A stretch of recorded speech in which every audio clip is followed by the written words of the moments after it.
She couldn't bear a child, so her father sold his fat daughter to a giant Yakama for a bag of silver. Hello everyone. Before we begin today's story, I have a small favor to ask. Please hit subscribe and turn on the notification bell so you never miss our channel's new videos. It's quick, free, and the best way to support us in bringing you more dramatic stories. Your support means the world to us. Where are you watching from? Drop your city or country in the comments below. Thank you very much. Now let's begin. The air was thick with the smell of burning wood and the distant sounds of drums echoing from the hills. The Yakama tribe had gathered around their sacred fire, their eyes fixed on the girl standing before them. She had been brought here, unwilling, from the small farm where she had lived her entire life. Her father, a man broken by years of failure, had sold her to this tribe in exchange for a small bag of silver, a decision born from desperation. Her name was Miriam, a girl in her early 20s, overweight and ostracized by her own people. She had never been able to bear a child, and in a cruel twist of fate, her father had seen no value in her beyond what he could gain. He had watched as other men took the lives of women they loved, but for Miriam, he only saw a burden, something to be discarded for silver. Now, she stood at the center of the circle, feeling the cold eyes of the Yakama warriors upon her. Her heart raced as she clutched the edges of her worn dress, trying not to show the fear that had taken root in her chest. She had heard the stories. The Yakama were not kind to those they saw as weak. They were a people hardened by years of conflict, their reputation built on strength and survival. Miriam had always been told to avoid them, to fear them. But now, she had no choice. She was theirs. As the chief stepped forward, a tall, imposing figure wrapped in the skin of a wolf, his face painted in intricate patterns, the air seemed to thicken with tension. His eyes locked with hers, studying her like an animal waiting to be preyed upon. She felt his gaze pierce through her like he was searching for some hidden strength that had never been allowed to show. "Why have you come to us, little one?" he asked in a voice that rumbled like distant thunder. Miriam swallowed hard, her throat dry, but she managed to speak. "I have nowhere else to go," she said, her voice barely a whisper. The chief nodded, a slight smirk crossing his face. "Then you will serve us," he declared. Miriam's heart sank. She had always been treated like less than human, but this felt different. She wasn't sure what kind of life she would have among these people, but she knew it would not be kind. As the chief turned to address the tribe, Miriam was left standing there, feeling the weight of her fate settle around her like a heavy cloak. She had been sold for a handful of silver, but she would soon learn that her story was far from over. The chief's words echoed in her ears, and though she didn't understand their full meaning, one thing was clear. This was only the beginning of a much larger journey. Would Miriam find the strength to survive? Or would she be swallowed up by the very people who now controlled her fate? Only time would tell. As the days passed, Miriam's life in the Yakama camp became a harsh routine. The chief, who had been silent during her first days there, began to watch her more closely, studying her every move.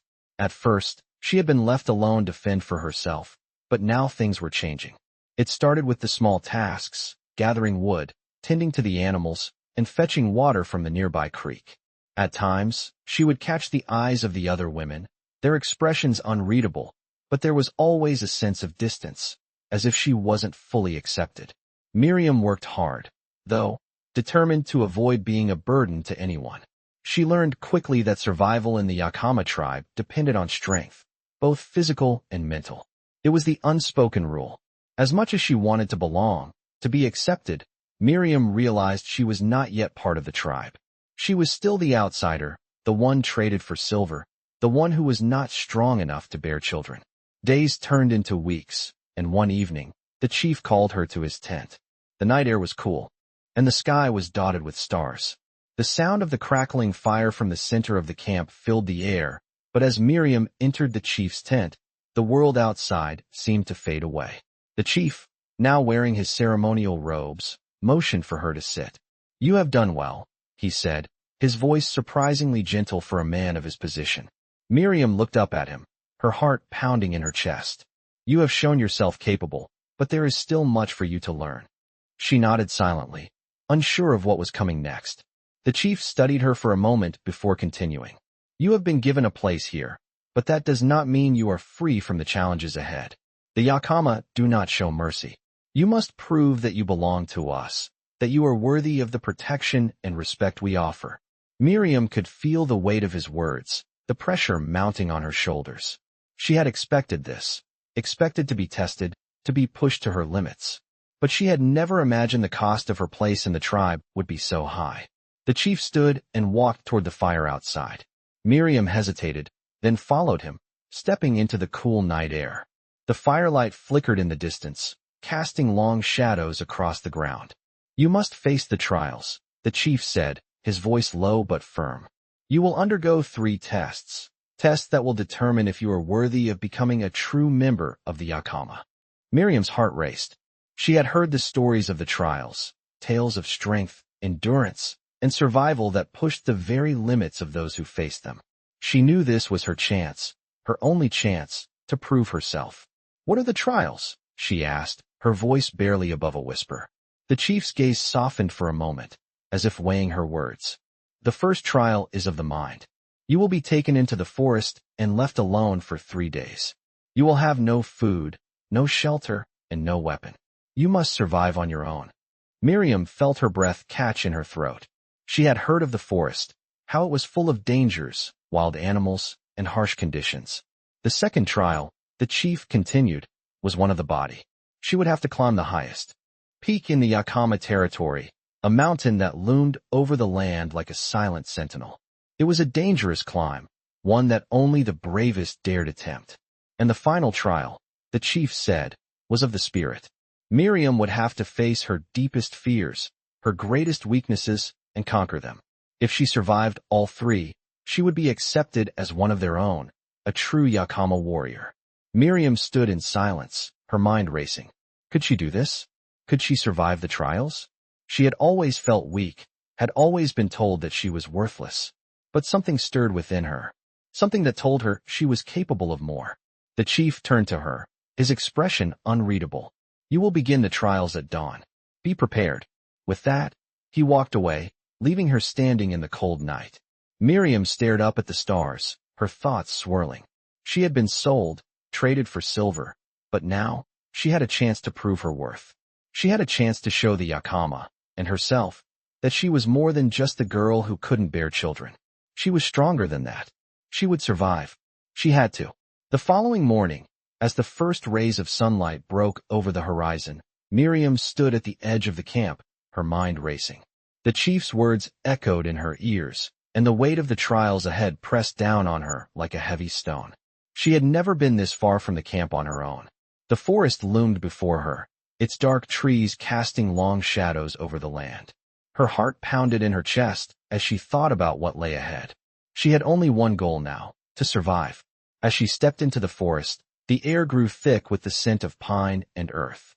The wind whispered through the leaves, carrying with it the sounds of distant creatures. Miriam took a deep breath, steadying herself. The first trial, she reminded herself, was one of the mind. She would have to rely on her wits to survive. The forest, while beautiful, was full of dangers. The creatures that roamed these woods were not kind, and the weather could turn in an instant. She had to stay focused. Hours passed as Miriam trekked deeper into the wilderness, her stomach growling from hunger. She had no food, no shelter, and no weapons, just the clothes on her back. The sun was high in the sky, and she knew she had to find water soon or risk dehydration. But the forest was quiet, too quiet. Miriam kept moving, her eyes scanning the trees for any sign of life. She stumbled upon a small creek, its water clear and cold.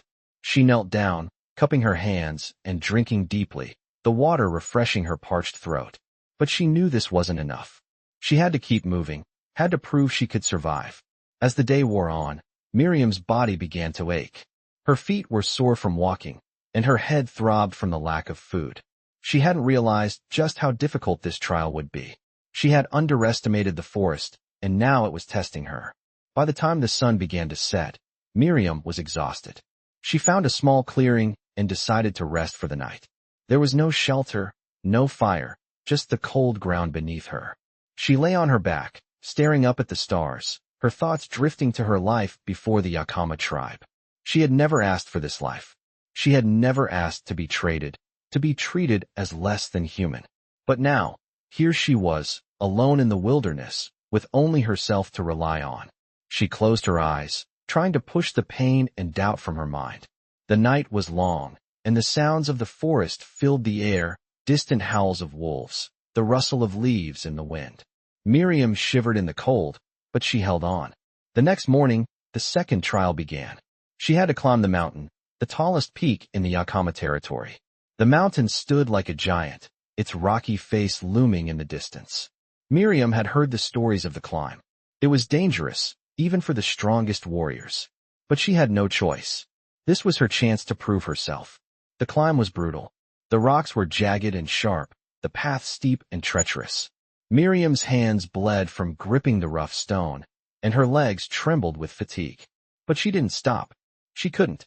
Every step was a reminder of how far she had come, of how much she had to prove. Hours passed, and the summit still seemed so far away. Miriam's breath came in short gasps, her body screaming in protest, but she pressed on. The higher she climbed, the more difficult the air became to breathe, and the cold winds bit at her skin. But she could see it now, the top of the mountain, the place where the trials would end. She gritted her teeth, her fingers numb from the cold, but she refused to give up. Finally, after what seemed like an eternity, Miriam reached the summit. She collapsed to her knees, her heart pounding in her chest, her body aching with exhaustion. She had made it. She had proven to herself that she was stronger than she had ever believed. As she looked out over the vast land below, a feeling of triumph washed over her. But the final trial still awaited her, the trial of the spirit. She would have to face her deepest fears, confront the darkest parts of herself, and overcome them. It was not a trial she could face alone. She knew this journey would require more than just physical strength. It would require courage, determination, and the will to survive. Miriam stood at the summit, gazing out at the horizon, knowing that the hardest part was yet to come. But she was ready. She had already come this far, and she would not back down now. As Miriam stood at the summit, her breath coming in short, jagged gasps, she realized that the hardest trial was still ahead of her. The mountain had tested her body, but the trial of the spirit was something else entirely. She had reached the peak, but she knew the real challenge was not the climb itself. It was the journey within. The wind howled around her, biting at her skin, but she barely noticed. Her thoughts were far from the cold. Instead, her mind raced with memories, memories of a past she could never escape, of the life she had left behind. She remembered her father's face when he had sold her, the look of indifference in his eyes. It had never been about love, only survival. Miriam had always been a disappointment to him. She was too big, too weak, too much of a burden. He had never once tried to protect her, never once shown her the love she had craved. The realization stung, but it also fueled something deep within her, a fire that she had never known existed. The wind seemed to whisper her name, carrying with it the weight of her father's rejection and the endless miles of wilderness she had crossed to get here. But now, standing on top of the world, Miriam felt something else. The weight of her past was still there, but it no longer defined her. She was no longer the girl who had been sold for a bag of silver. She was someone else now, someone stronger. As the sun began to set, casting the sky in shades of red and orange, Miriam closed her eyes and took a deep breath. The cold air burned her lungs, but it was invigorating. She felt the earth beneath her feet, solid and unmoving, and for the first time in her life, she felt grounded. She was ready to face her fears. The final trial had begun. She descended the mountain, her steps slow but steady. She knew the forest was waiting for her, just as the chief had promised. She had no idea what form her fears would take, but she was prepared. Miriam had faced physical trials, had pushed her body to its limits. Now, she would face the trials within. As night fell, the darkness seemed to close in on her. The trees creaked and groaned in the wind, and the sounds of the forest grew louder, more menacing. But Miriam pressed on. She wasn't sure how much time had passed when she came upon a small clearing. It was quiet here, almost too quiet, and Miriam felt the hairs on the back of her neck stand on end. She could sense something in the air, something not quite right. She stepped forward cautiously, her heart racing. That's when she saw it. Standing in the center of the clearing was a figure, a man. His face was obscured by shadows, but his presence was overwhelming. Miriam froze. The figure stepped forward, and with each step, Miriam's pulse quickened. She recognized him immediately. It was her father. His face was exactly as she remembered it, cold and indifferent. "You've come so far, but you'll never be enough," he said, his voice a low rasp that sent a chill down her spine. Miriam's knees wobbled, but she stood her ground. She had come this far, and she wouldn't let the past drag her down now. "I am enough," she said, her voice trembling at first, but growing stronger with each word. "I am not the girl you sold." The figure laughed, a sound devoid of warmth. "You will always be that girl," he said, his voice dripping with contempt. "You'll always be weak, always be worthless." Miriam's heart pounded in her chest, but she refused to look away. She could feel the weight of her father's words, the years of hurt and rejection that had shaped her. But now, standing in this clearing, she understood something. The man in front of her was not her father. He was a ghost of her past, a manifestation of all the pain and fear she had carried with her. And she would not let him control her any longer. "I am not weak," Miriam said, her voice steady now. "I am strong. I have survived." The figure wavered, his form flickering like a shadow in the wind. "You cannot escape me," he hissed. But Miriam did not flinch. She stepped forward, her eyes locked on his, her chest rising with each breath. "I already have," she said. And with that, the figure vanished, leaving only the cold night air in its place. Miriam stood alone in the clearing, her body shaking with adrenaline, but her heart soaring with triumph. She had faced her greatest fear, and she had conquered it. The trial was over. She had proven to herself that she was more than the girl her father had abandoned. She was a survivor. As she made her way back to the Yakama camp, the stars above her seemed to shine a little brighter. She had walked through the darkness, and now, she was ready to embrace the light. Miriam returned to the Yakama camp with her steps firm, her spirit stronger than it had ever been before. The trials had tested her in ways she could never have imagined, but now she felt different. She felt like she had earned her place, like she was no longer the girl who had been sold for silver, but someone who could stand tall among these people. As she approached the camp, she noticed that the air was different, charged with anticipation. The people gathered around the fire, murmuring among themselves. The chief had called for a meeting, and she knew this was the moment. This was where everything would change. She walked through the camp, her eyes scanning the faces of the warriors, the elders, and the women who had watched her from the sidelines. They had all seen her struggles, her failures, and her efforts. But now, they would see her strength. As she reached the center of the camp, the chief stood waiting for her, his piercing eyes locked onto hers. His gaze softened slightly, though he still carried the weight of leadership with him. "You have completed the trials," he said, his voice carrying over the quiet murmurs. Miriam nodded, feeling a surge of pride. She had done it. She had survived. "But the trials are not just about survival," the chief continued.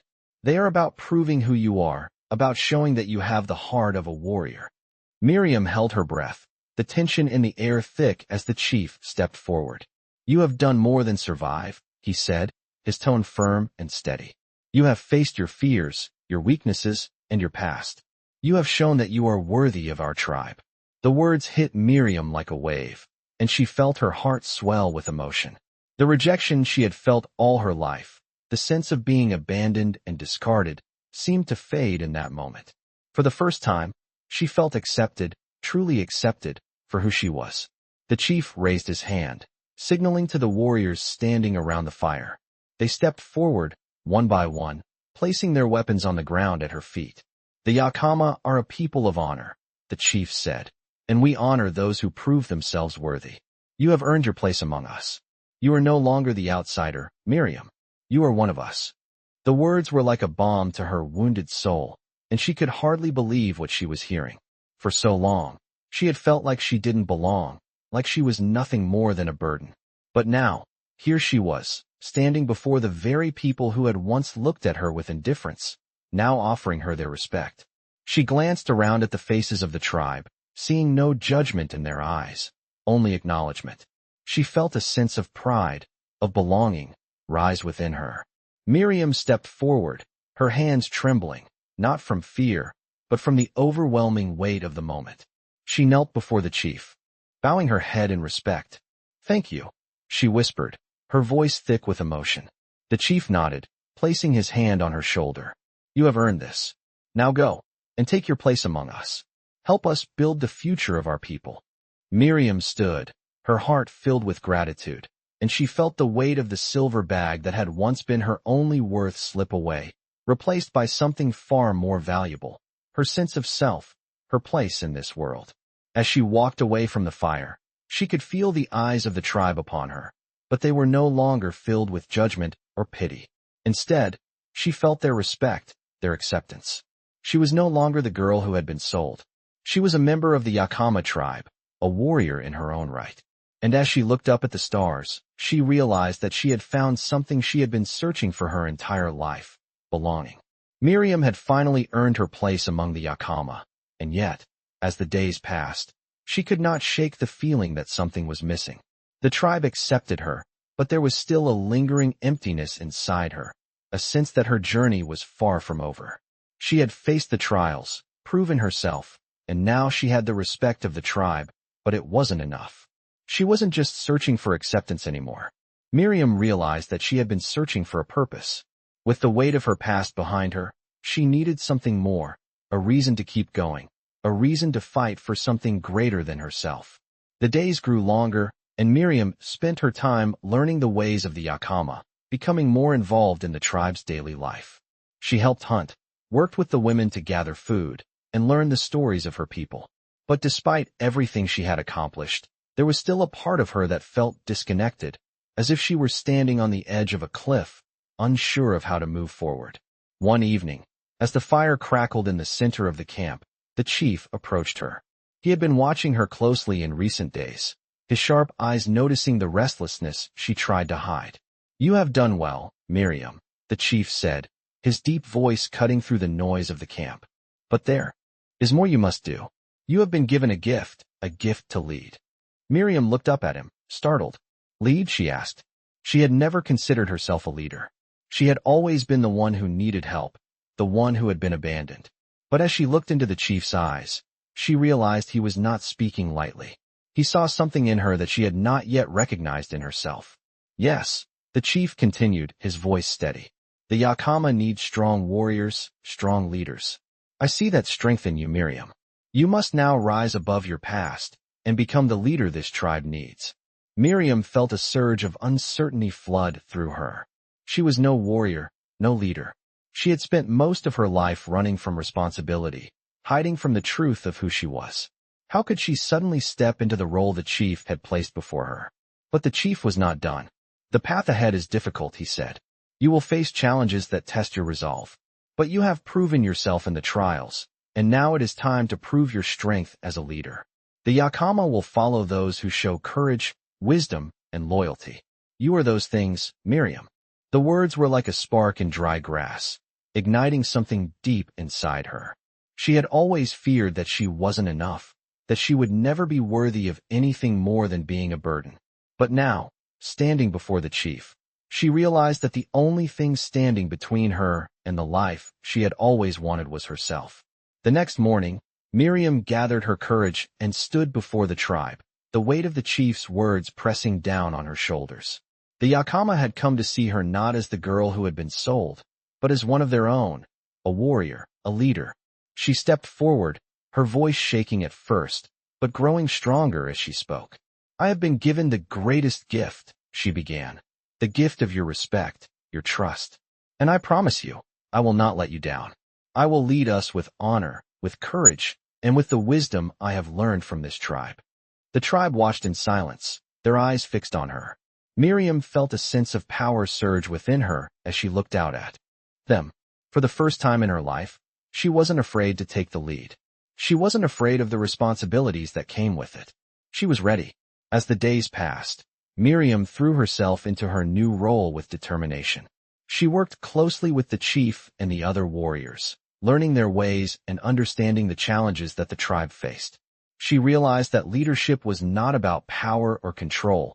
It was about service, about protecting those who depended on you. It was about guiding them through the darkest times and celebrating their victories together. With each passing day, Miriam grew stronger, not just in body, but in spirit. She began to see herself not as the girl who had been abandoned, but as a woman who had the strength to lead, to protect, and to build something greater than herself. The tribe respected her, trusted her, and Miriam knew that she was finally where she was meant to be. The path ahead would not be easy, but she was no longer afraid. She had found her purpose, and she would fight for it with everything she had. Miriam had only begun to settle into her role as a leader when a new challenge arose, one that would test everything she had learned and fought for.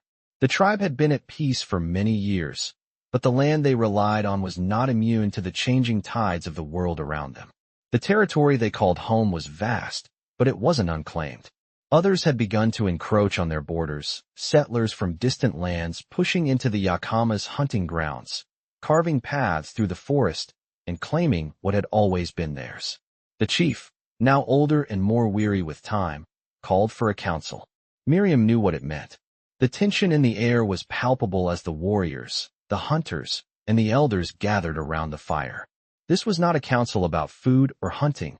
It was a council about war. Miriam felt a surge of responsibility as she took her place among them. She was still learning, still gaining the respect of the tribe, but this moment felt different. It was her moment. The chief stood, his eyes grave and determined. "The settlers are encroaching on our land," he began. "They have no respect for our borders, for our ways. They take what is ours, and they do it without mercy. This cannot continue." The murmurs among the tribe grew louder as the chief continued. "We are a people of peace, but we will not let them take what is ours. It is time to show them that the Yakama will not be moved." Miriam's heart raced. She had never imagined that her first real test as a leader would be one of war, of protecting the land she had come to love. She had thought her role would be about guiding the tribe through peace, through prosperity. But now, it seemed, she was called to do much more. "We must act," the chief continued. "But we will not rush into battle without wisdom." "Miriam," he said, turning to her, "you have proven yourself in the trials.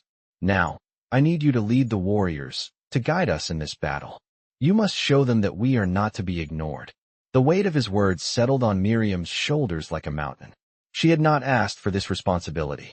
She had not expected to lead her people into war, but she understood now that her role, her purpose, was to protect them at all costs, and she could not shrink from it. "I will lead," she said, her voice steady, though her heart pounded in her chest. The chief nodded, approving of her response. "Then we prepare for war, but we do so with honor." For the next few days, Miriam worked alongside the warriors, preparing them for the coming conflict. She spent hours in training, learning the ways of battle that she had never been taught before. She had always been a survivor, but now, she was learning how to fight for something greater than herself. She wasn't just fighting for survival. She was fighting for her people, for the land that had nurtured them for generations. As the days wore on, the warriors began to respect her even more. They saw her determination, her courage, and her willingness to learn. She had once been the girl who had been sold and cast aside, but now she was a leader, a warrior in her own right. And as they prepared for battle, Miriam realized that this was her true test, not just as a leader, but as a protector. The day of the battle arrived, and the tribe gathered on the outskirts of their land, ready to defend it from the settlers. Miriam stood at the front of the warriors, her heart pounding, her mind focused. The settlers had brought their weapons, their numbers, but the Yakama had something more. They had honor. They had the strength of the land, the strength of their ancestors, and the strength of one another.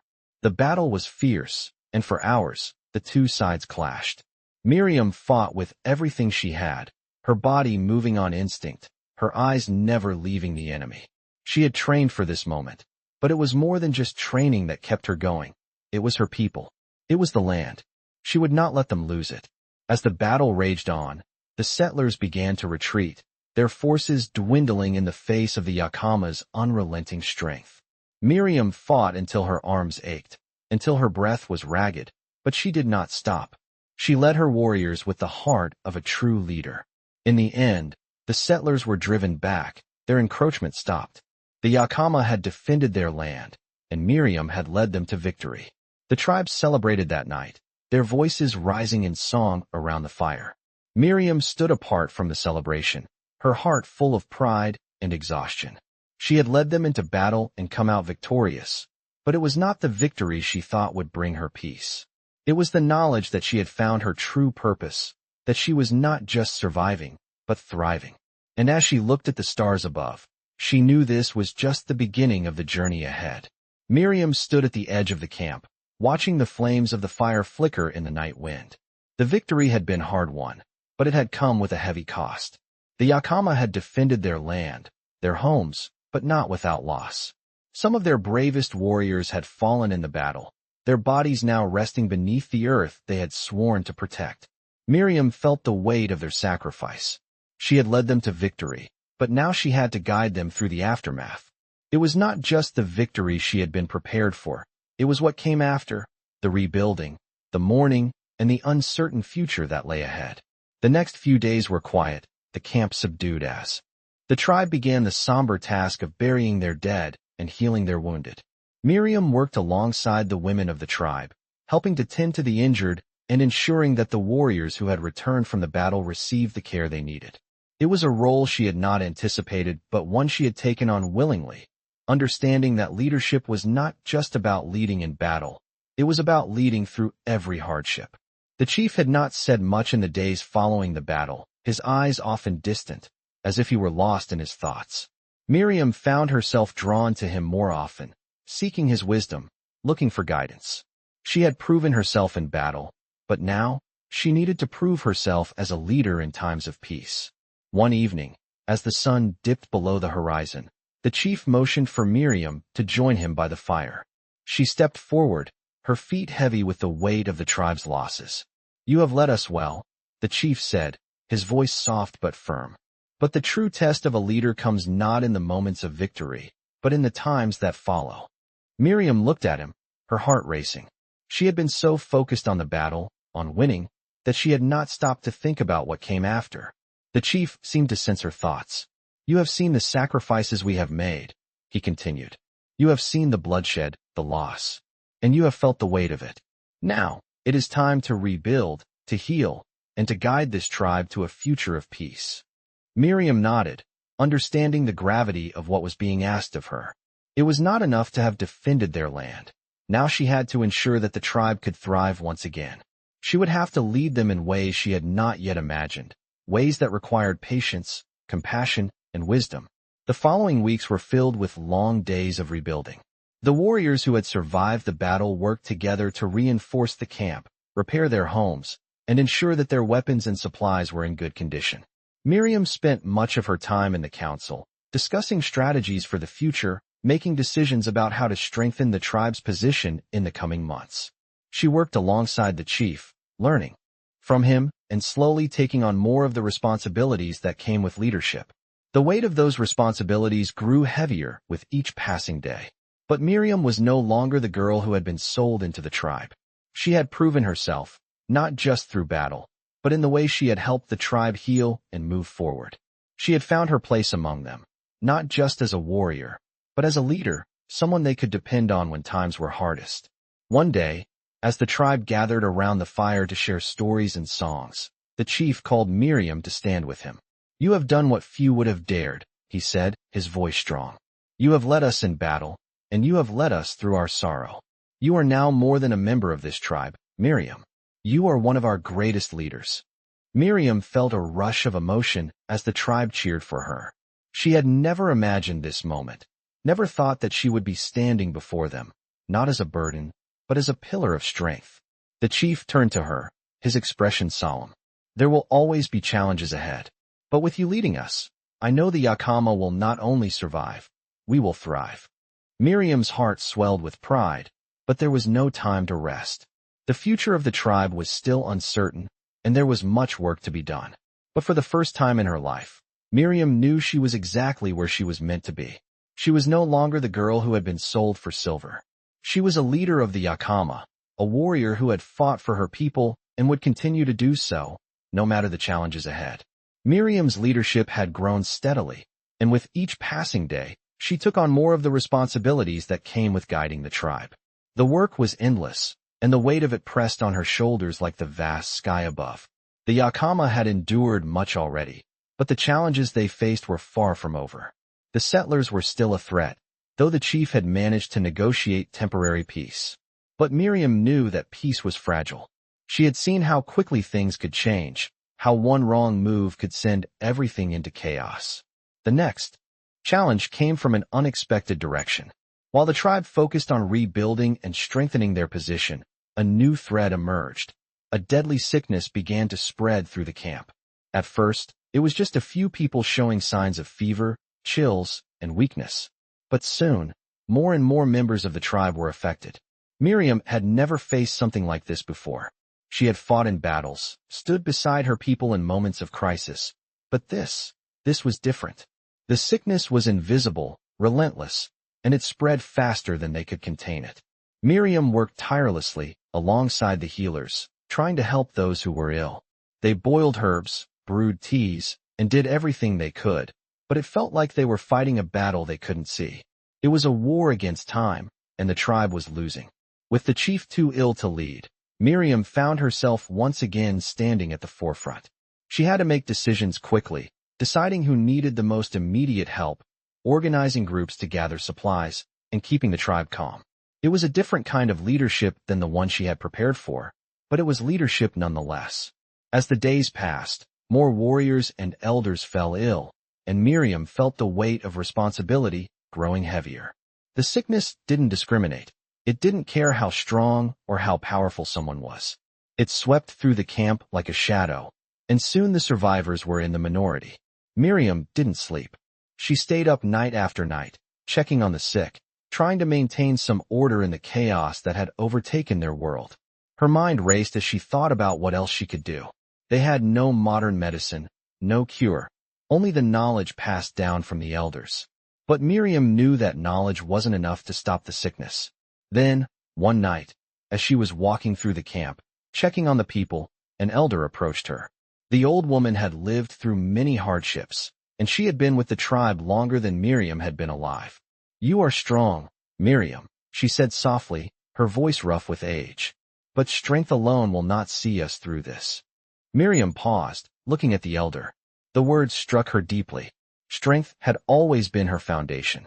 She had built her leadership on the strength of her will, her courage in battle. But now, she was facing something she couldn't fight with strength alone. "What should I do?" Miriam asked, her voice low with frustration. The elder smiled, her eyes twinkling despite the grave situation. "You must have faith. You must lead with your heart, not just your strength. We heal not just with medicine, but with hope, with unity. Show them that we are not defeated by this." Miriam nodded, though she didn't fully understand. The elder had spoken words of wisdom, but Miriam still felt the weight of the responsibility, the fear of failing her people. The next morning, Miriam gathered the tribe around the fire. The sick were still being cared for, but she could see the fear in the eyes of the survivors. The uncertainty was overwhelming, and it was threatening to break their spirit. "We will face this together," Miriam said, her voice steady. "We are not alone. We are the Yakama, and we have survived worse. This sickness cannot take our spirit. We will rise above it, as we always have." Her words were simple, but they resonated with the tribe. Slowly, they began to return to their duties, to help care for one another, to offer what little support they could. It was not an immediate solution, but it was a start. As the days turned into weeks, the sickness slowly began to subside. Not all of the tribe survived, but many did. And with each day that passed, Miriam felt the strength of her people returning. They had been brought to the brink of despair, but together, they had fought back. When the sickness finally passed, the camp was quieter than it had been before. The loss was real, but the tribe had pulled together in a way that Miriam had never imagined. They were stronger for it. In the weeks that followed, Miriam became more than just a warrior. She became a true leader in the eyes of her people. She had led them through war, through sickness, through loss, and they had come out the other side stronger, more united. Miriam had finally found the peace she had been searching for. It wasn't the kind of peace she had expected, but it was a peace forged through struggle, through survival, and through the unbreakable bond of family. She knew that the future would bring more challenges, more tests of her leadership. But she was ready. For the first time, she knew she had the strength to face whatever came next. Miriam stood at the edge of the Yakama camp, looking out over the land they had fought so hard to protect. The sun was beginning to set, casting long shadows over the valley and turning the sky into a canvas of red and orange. The peaceful quiet of the camp was a stark contrast to the chaos they had faced just weeks before. They had survived the sickness, and now, the Yakama were healing. The people were rebuilding, both physically and emotionally. Miriam had led them through the storm, but the aftermath still weighed heavily on her. As the days passed, the weight of leadership felt more and more like a mantle she could not easily cast aside.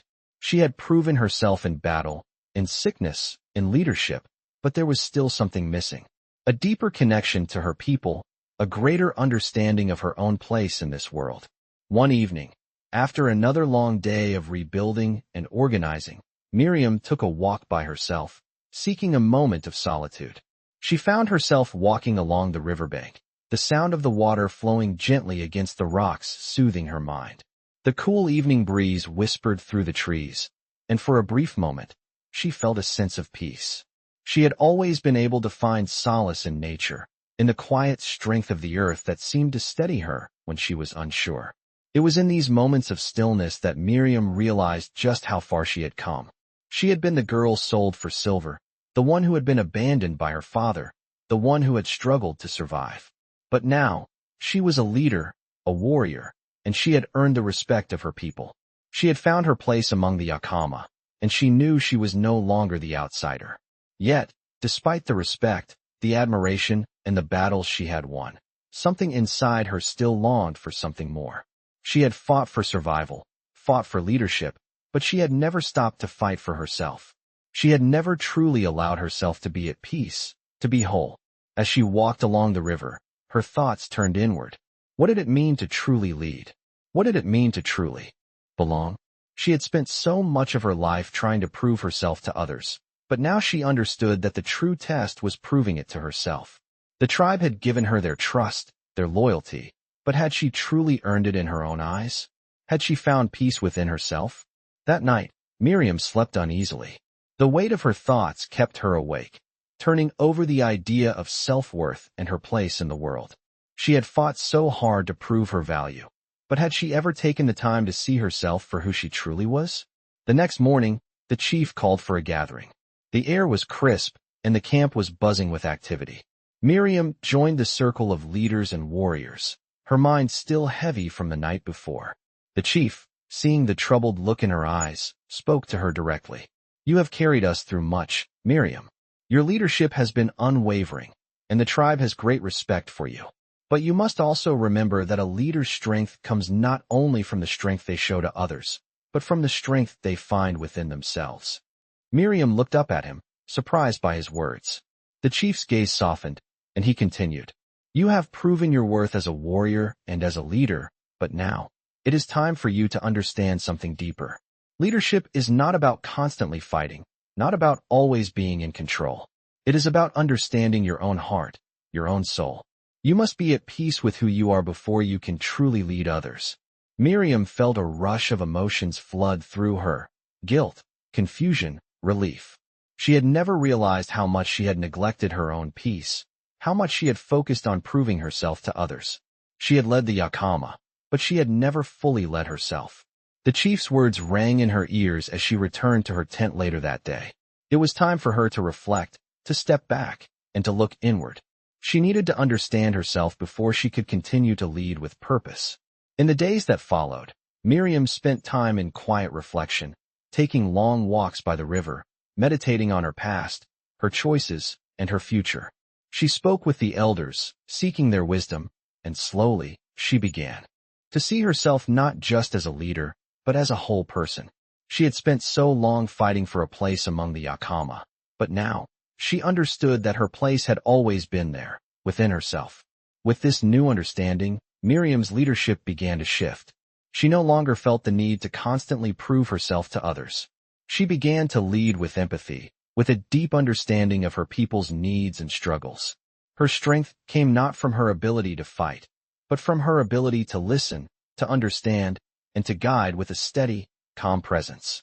The tribe noticed the change in her. They saw the way she interacted with them, the way she listened and made decisions with their well-being in mind. She was no longer just a warrior. She was a leader in every sense of the word. And as the months passed, the Yakama thrived, not just because of their strength, but because of the peace that Miriam had found within herself. She had fought for her people, but now, she had finally fought for her own peace. And in that peace, she found the true power of leadership. Miriam had found peace, but peace, she realized, did not mean the absence of challenges.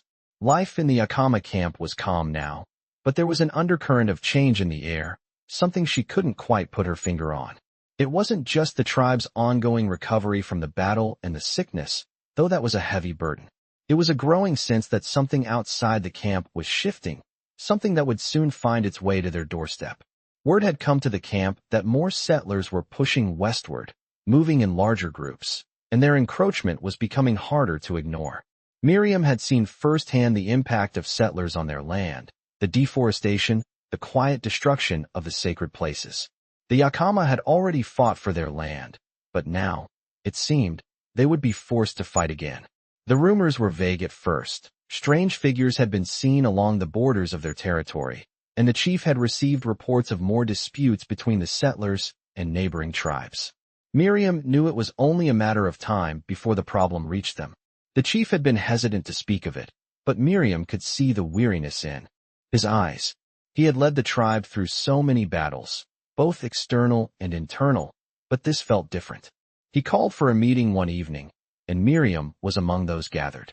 The tribe had been through so much already, and now a new challenge loomed.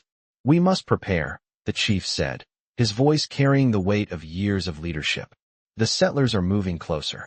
This time, we will not wait for them to come to us. We will take action before it is too late." Miriam listened, her thoughts swirling. This wasn't just about defending their land. It was about ensuring the survival of their way of life. She had grown to love the land, the way the Yakama lived in balance with it, and she would not let that be taken from them. The chief turned to her, his eyes sharp. "Miriam," he said, "you have shown time and again that you are capable of leading. It is time for you to take command of the warriors. We will need every hand, every heart, and every sword if we are to face what's coming." Miriam stood, her heart pounding in her chest. She had led before, but this felt different. The stakes were higher. This wasn't just about protecting their people from an external threat. It was about ensuring the future of the Yakama, their traditions, their culture. She knew what she had to do. "I will lead them," she said, her voice steady, though the weight of the task was heavy in her heart. The next few days were filled with preparation.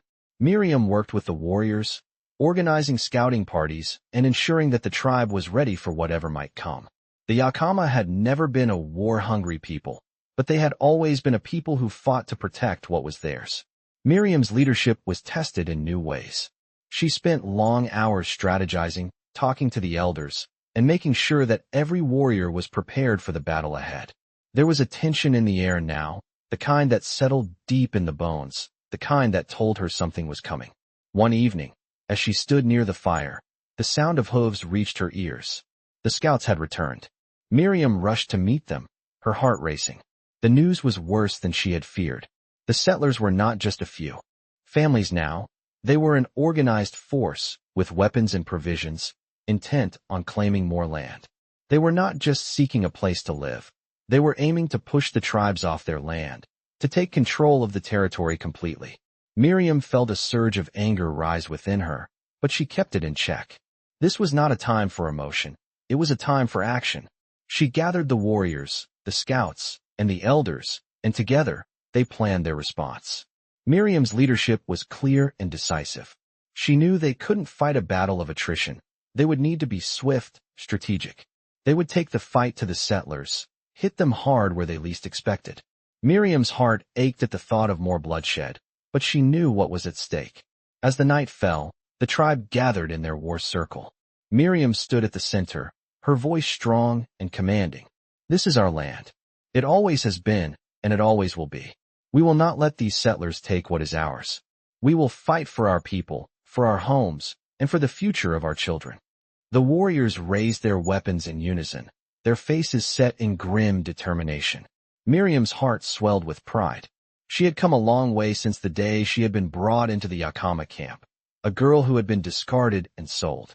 Now, she was standing at the forefront of her people, ready to fight for everything they had built together. The battle ahead would be long and hard, but Miriam was ready. She was no longer just a survivor. She was a leader, a warrior, and she would fight for her people with everything she had. The time for peace had passed. The time for war had come. Miriam stood at the front of the tribe, the weight of her position pressing down on her with every breath.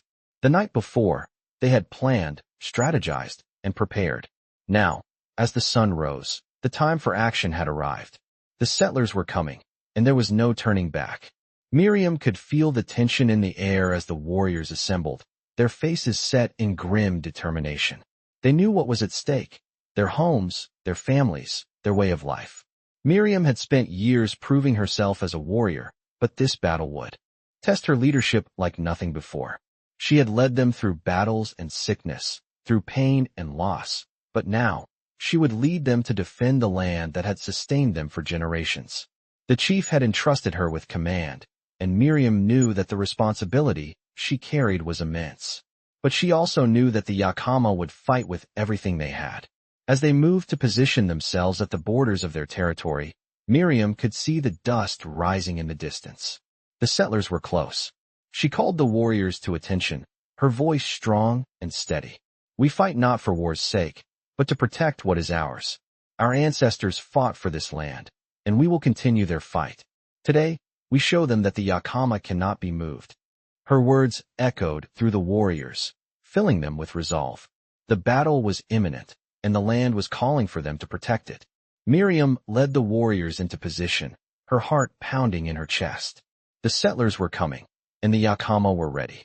As the settlers approached, Miriam's eyes scanned the horizon. She could see the men in their formation, the horses moving with precision, the weapons glinting in the sun.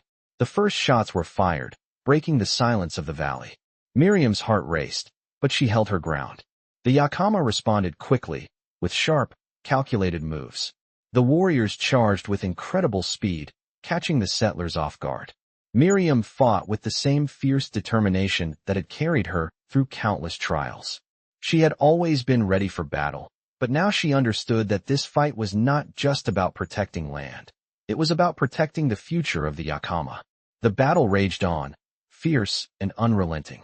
Miriam's mind stayed sharp, her instincts guiding her as she fought alongside her warriors. The settlers were well trained, but the Yakama fought with an unbreakable bond, a unity that no outside force could break. Miriam's eyes met those of her fellow warriors, and they shared a silent understanding. This was not just a battle of strength, it was a battle of hearts, of will. As the fight continued, Miriam saw the settlers' lines begin to falter. The Yakama were not backing down, and the settlers were feeling the pressure. Miriam's heart swelled with pride as she led the charge. With each strike, she knew they were reclaiming what was theirs. But the battle was not without cost. One of the warriors Miriam had grown close to, a man named Roken, fell beside her, his arm badly injured. She knelt beside him, her heart heavy. "You will live," she whispered, her voice firm with determination. Roken's eyes met hers, and though his face was pale with pain, he gave her a faint smile. "Lead them well," he murmured, before his eyes closed. Miriam's heart ached, but she did not falter. She stood, her grief turned into resolve. "We fight for Roken," she said aloud to the warriors, her voice carrying across the battlefield. "We fight for every soul we've lost, and every soul we must protect." With those words, the warriors surged forward, their strength renewed. The settlers, overwhelmed by the relentless Yakama resistance, began to retreat. Miriam's heart thundered in her chest as she saw the tide turning. They had done it. The battle was won. But the victory felt bittersweet. The land was theirs, but the cost had been high. Miriam stood at the edge of the battlefield, surveying the aftermath. The Yakama had fought with honor, but the price of peace was always steep. The chief approached her, his face solemn but proud. "You have led us to victory, Miriam," he said, his voice low. "But remember, true leadership is not measured by the battles we win. It is measured by how we carry the weight of those who fought beside us, and how we honor their sacrifice." Miriam nodded, her eyes filled with both pride and sorrow. The warriors who had fallen were not just soldiers, they were family, and they would be honored, remembered, and carried with them always. The battle was over, but the real work was just beginning. The Yakama would rebuild, just as they had always done, and they would thrive once again. Miriam had led them to victory, but she knew that their journey was far from complete. The tribe had faced unimaginable challenges, but together, they had emerged stronger. And Miriam, the girl who had been sold, the woman who had become a leader, now stood at the helm of a tribe that would endure for generations. She had found her purpose, her place, and the true meaning of leadership. Miriam stood at the edge of the camp, the rising sun casting long shadows over the Yakama's land. The battlefield was behind them, but the scars it left on their spirits would remain forever. The tribe had survived another trial, and Miriam, the once discarded girl, had led them through it with honor. But now, as the tribe gathered to rebuild once more, Miriam realized something profound. She had not only earned the respect of her people, she had finally come to understand her own worth. The war was over, the settlers driven back, and peace had settled over the land again. But it was not the peace that Miriam had expected. It wasn't the quiet lull of safety. It was the quiet strength of a people who had endured, a people who had fought for their right to exist. In the months following the battle, the Yakama worked tirelessly to rebuild their homes and their lives. Miriam led the tribe in these efforts, not as a warrior, but as a protector of their way of life. She had led them in battle, but now she would lead them toward a future she could never have imagined for herself when she first arrived at the Yakama camp. There were days of hard work, but also days of reflection, days when Miriam would sit by the river, feeling the pulse of the earth beneath her feet. She had always felt an unspoken connection to the land, but now that bond was deeper than ever. She wasn't just a survivor, and she wasn't just a leader. She was part of something much greater. As the years passed, Miriam watched the tribe grow stronger. The young warriors who had fought by her side in the last battle now taught the next generation the ways of their people. The children played in the river, their laughter filling the air, and the elders shared their wisdom, ensuring the knowledge of their ancestors would not be forgotten. Miriam had been entrusted with the future of the Yakama, and as their way of life flourished, she knew that her role was far from over. One evening, as the sun set behind the mountains, the chief called for her. He had been a steady presence throughout the years, his wisdom guiding the tribe through each season. Miriam approached him, her heart calm, but her mind always at work. "You have led us through much," the chief said, his voice thick with years of experience. "You have seen the bloodshed, the loss, and the rebirth, and you have always led us with a steady hand." Miriam looked at him, her heart swelling with gratitude. The chief had been her mentor, and under his guidance, she had learned not just the ways of battle, but the deeper truths of leadership. "You have earned the respect of every warrior, every elder, and every child," he continued. "But now, I must ask you to take on a new task." Miriam raised an eyebrow, her curiosity piqued. "What do you ask of me?" she asked. The chief's eyes twinkled, a smile tugging at the corner of his lips. "It is time for you to guide the next generation," he said. "It is time for you to pass on what you have learned, to teach them what it means to protect this land, to live with honor, and to lead with wisdom." Miriam felt the weight of his words, the responsibility that came with it. But there was no fear in her heart now, only a deep sense of purpose. The chief had been the one to guide her when she had first arrived, unsure of herself, unsure of her place. Now, it was her turn to guide others. "I will do as you ask," she said, her voice strong. "I will teach them all that I have learned." As the years went on, Miriam took on the role of mentor to the young warriors, sharing her knowledge and experience with them. She taught them not just how to fight, but how to lead, how to protect, and how to stand strong in the face of adversity. The tribe flourished under her guidance, and her legacy was built on more than just the victories she had won. It was built on the hearts she had touched, the lives she had changed. One day, as Miriam sat beside the fire, watching the stars rise above the land she had fought for, she knew that her journey had come full circle. She had been the girl who had been abandoned, sold, and cast aside. But now, she was the woman who had built something lasting, something that would endure for generations. She had found her place, not just in the Yakama tribe, but in the world. She had led them through battles, through sickness, and through loss. And in the end, she had helped them find peace, not just in their land, but within themselves. The fire crackled in the night, the sounds of the tribe's laughter and songs filling the air, and Miriam, looking up at the stars, knew that her legacy would live on in the hearts of those who came after her. The Yakama would continue to thrive, and she would forever be a part of that story. Immerse yourself in the captivating world of Western stories, where bravery, survival, and leadership come together in a tale of resilience and strength. In this gripping journey, follow Miriam, a woman who rises from the ashes of abandonment and struggle to become a fierce leader of the Yakama tribe. Her path is marked by battles, internal struggles, and the discovery of her true purpose. As settlers encroach upon their land, the tribe faces an unyielding threat, and Miriam must step up to protect her people, leading them in a fight that will test their resolve and their very survival. From the raw determination of Miriam to the quiet wisdom of the chief, these Western stories showcase the power of community, unity, and the unbreakable bond between the land and its people. The challenges they face are not just external. They are a test of character, strength, and leadership. As the tribe heals, Miriam's growth as a leader shines, proving that true strength comes from within and the ability to inspire others. The heart of these Western stories lies in the timeless themes of survival, courage, and the fight for what is right. As the story unfolds, Miriam's leadership proves to be the key to their survival, and her legacy becomes a testament to the enduring spirit of the Yakama tribe. These Western stories remind us that true leaders are forged not just by victories, but by the lives they touch, the strength they nurture, and the peace they help create.